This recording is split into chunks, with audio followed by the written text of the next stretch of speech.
اللہ الرحمن الرحیم۔ آج میں جس ٹاپک پہ بات کرنا چاہتا ہوں وہ ہے شب برات، اور شب برات کے متعلق جناب رسالت مآب صلی اللہ علیہ وسلم کے دو عمل رہے ہیں۔ ایک تو آپ صلی اللہ علیہ وسلم نے اس رات میں قیام فرمایا، اور قیام کے ساتھ آپ صلی اللہ علیہ وسلم نے دعا کا اہتمام فرمایا، اور دوسرا آپ صلی اللہ علیہ وسلم نے 15 شعبان کو روزہ رکھا۔ لیکن یہ عمل آپ صلی اللہ علیہ وآلہ وسلم کا ہمیشہ نہیں رہا، روزے والا عمل۔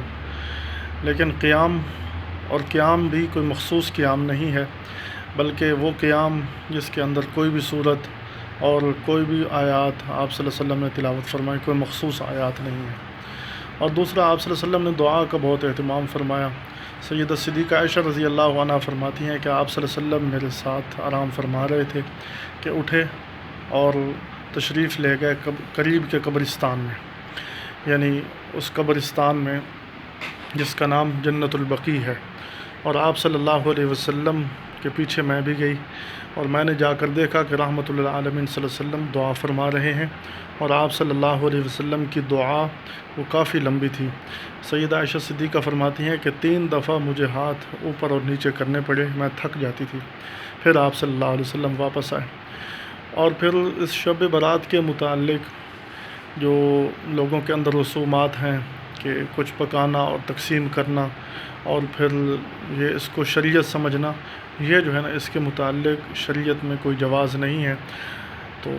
شریعت کے اندر یہ سارے رسومات ہیں۔ البتہ آپ صلی اللہ علیہ وسلم کا فرمان ہے جس کا مفہوم ہے،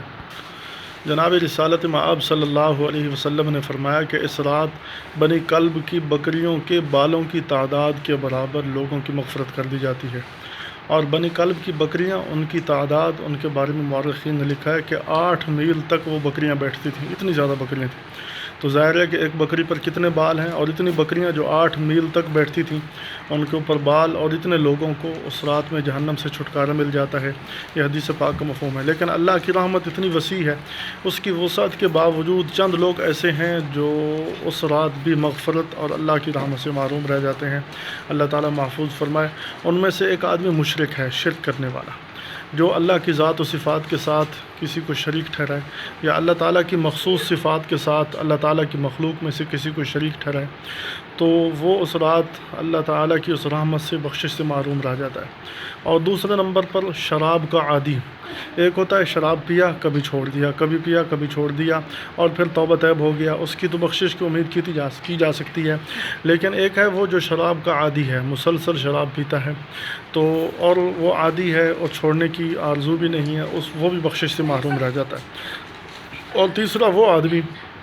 جو والدین کا نافرمان ہے، وہ بھی اس رات اللہ تبارک و تعالیٰ کی رحمت سے محروم رہ جاتا ہے، بخشش سے محروم رہ جاتا ہے۔